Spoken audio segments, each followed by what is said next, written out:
on, everybody? Today, I'm going to tell you something that you don't know about Redstone. Alright, if you're a hardcore Redstone YouTuber like Mumbo Jumbo, not to drop any names, then maybe you know all this. But the average Joe, I think I can definitely find something that you don't know. Hey, what's going on, you guys? Let's get started. Uh, let's start with the stone pressure plate. So everybody knows the basic stone pressure plate. It gives off, you stand on it, any entity, a mob, villager, whatever, it gives off a signal of 15. Goes all the way down. When you get off, it retreats. Next up is going to be the wooden pressure plate. So wooden pressure plate, same thing. Step on it, gives a signal of 15. However, a wooden pressure plate, you can also throw an item onto, just like that. It will detect it and be pushed down as long as the item's on it. This is awesome because like in farms, you can use it to detect XP orbs and open up water to move the orbs to you. Different things like that, you know, or you can detect when things are happening and just, it doesn't have to be a mob on the spot is my point. Alright, so lightly weighted pressure plates.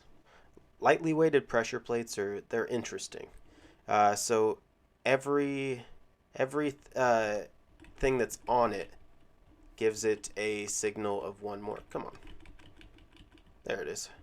It's being kind of weird right now, but basically every entity, every item, every mob, whatever, gives it a signal of 1.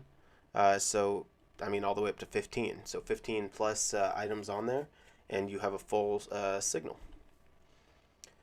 Well, what about heavily weighted? Heavily weighted is, it's just like lightly weighted, only it's in sets of 10. So if you have 8 items, only the first light will come on. But if you have 11 items, 2 lights will come on. If you have 21, 3 lights will come on, and it continues every 10 like that. These two together can really be used in farms. So let's say that you have something gathered where you want a certain number of mobs to gather, maybe 8 mobs. Well, before they're released, you wire it up where when this reaches signal level 8, it will release them. It will pull a piston. It will do whatever you need to do. All you have to do is put a gold pressure plate where they're standing, and when 8 of them are on that spot, it will actually open up and do its thing.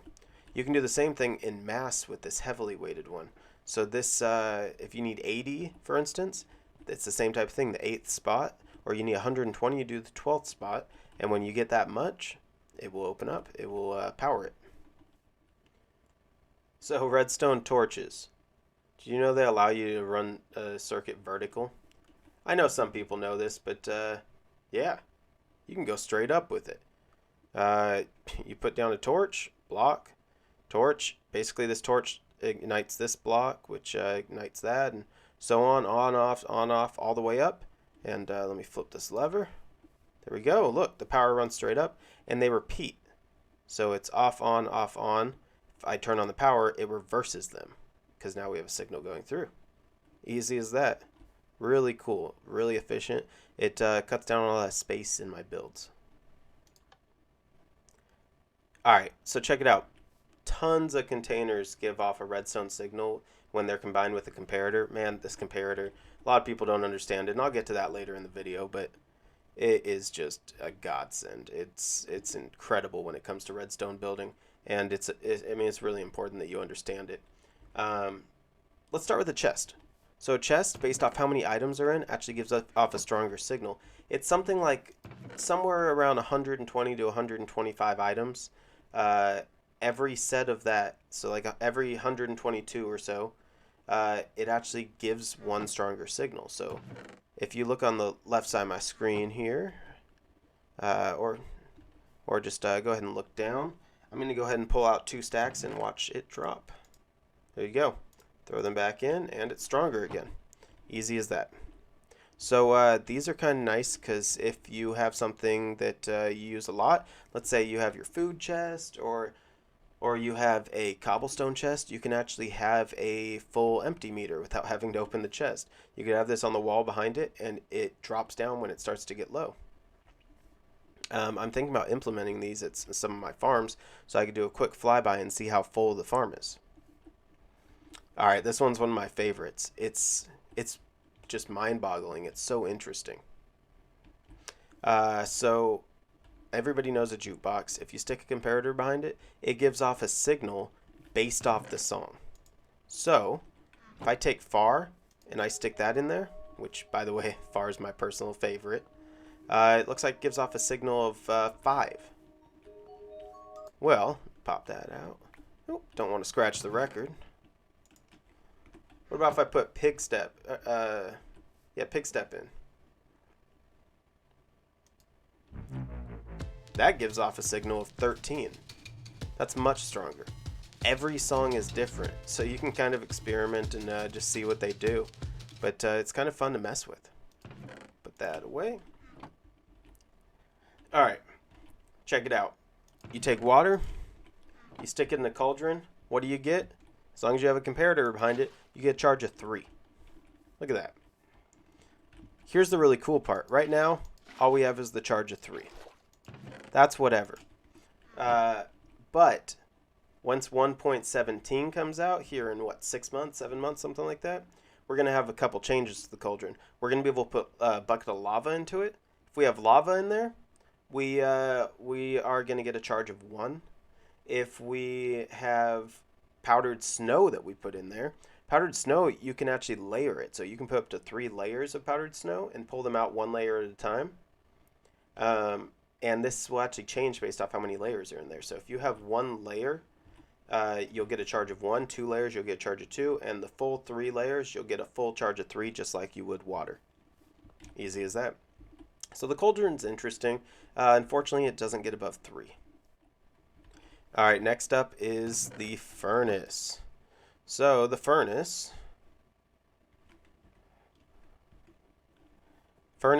basically just gives charge based off how many items, like many others, how many items are in there. It will actually get full charge if you have a full stack of 64 waiting to be smelted, a full stack of 64 smelted, and a full stack of 64 coal or something to burn. Then it will give a full 15 charge. Otherwise, it just slowly goes down. I mean, look how much it drops down if I pull out this coal. That those remaining 5 are just a stack of cooked pork chop that's in there. Let me stick this back in there. There we go. All right, next up is a hopper. A hopper gets a higher charge based off like many others, based off the number of items that are in it. The difference being if a hopper has items in it, they are slowly going to go out, so your signal is going to go down more and more. However, if you throw redstone next to it, it actually locks the hopper, and you can keep it at whatever charge level you want. So, for instance, if I take a stack of steak, stick it in here, that gives me a charge of 3.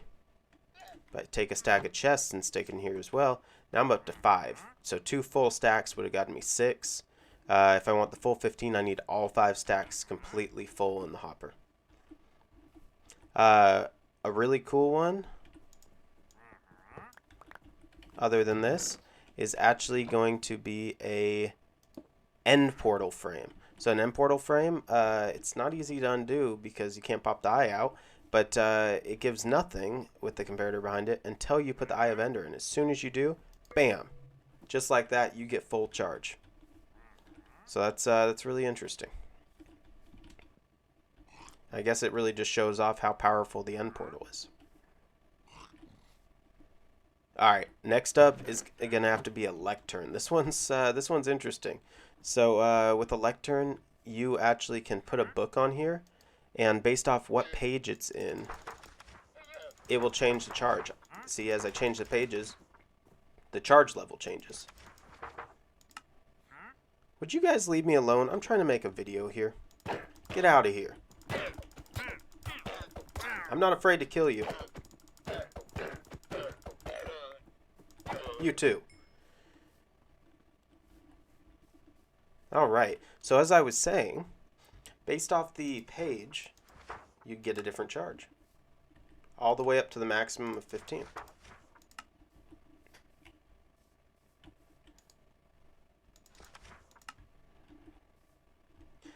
Alright, comparators. So speaking of comparators, as we used on all of these here, a lot of people just I mean, they don't understand it. Do you understand a comparator? Do you understand what they do? Come on, tell the truth. Seriously. It's all right. Most people just don't get it. They see it as just a bit that makes their machine work. It's a little bit confusing, but let me see if I can break it down for you. So a comparator, we'll start with just the basics. I'm running a signal right now, straight into a comparator. When it gets to the comparator, it is left with a signal of 5 because 10 blocks have elapsed. So the 15 has gone all the way down to 5. Well, that means that 5 will come straight out of the end, and that's able to power this guy. However, if I was to put 5 comparators in a row, it wouldn't multiply it, it wouldn't extend it, it wouldn't turn it into 15 like a repeater. Instead, it just keeps the same signal all the way through those, so then at the end of the line of comparators, it passes on 5 again. So instead, it would be able to reach down here if I put, a few more comparators touching each other. Simple as that. It carries on what it was supposed to do, what signal it came in with. It passes it forward. Well, that's when we get this little nub in the front. I know some people like to kind of flip it, see what the hell it does. You flip that on and you get subtraction mode. As you can see, I flip it on, I don't have power. Well, why is that? A lot of people think it's because it redirects power this way, or maybe it redirects power this way, or reverses it. It's none of that really. It's a simple subtraction. So I've got 5 power coming in here. Well, I've got 2 power coming in from this side. So 5 minus 2 equals 3. I need 5 to reach that. So when I am on subtraction mode, I have 1, 2, 3, 4, and 5 is not powered. Easy as that. The main line minus the side line equals your charge when it's in subtraction mode. Alright, buttons. Buttons are basic, right? Yeah, sure, why not? You hit a button, it turns on, turns back off. You hit another button, it turns on, turns back off. That one seemed a little longer, didn't it? Well, it's because it is. You see, you hit a stone button, it actually stays on for 10 ticks. It's about a half a second, but with lag and everything, and just the game sending the signal, stopping the signal, things like that, it works out to about a second that it's on.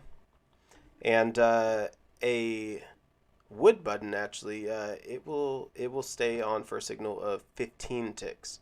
So that's actually about 3/4 of a second because there's 20 ticks in a second. However, again, with just lag of sending it up, coming back, things like that, just the way the game works, it works out to about a second and a half. So a stone button is a second, and a wood button is a second and a half. That's 50% more. Why would you even want to use stone? I mean, I guess if you're trying for exactly 10 ticks, but I mean, look at this. Look at the texture. It's incredible. That's mind-blowing. 2020? I can get that in 6 different types of wood. 8 different types of wood now. Shoot, I forgot. Crimson and warped. Man, I'm never going back. Wood buttons it is all the way. Alright. So, I hopefully you've learned something. If not, I'm surprised. There's a lot here. But before we get done, let me show you one more thing. Pistons with slime. So most people know that a piston can move 12 blocks. And a lot of people know that slime, it sticks to stuff.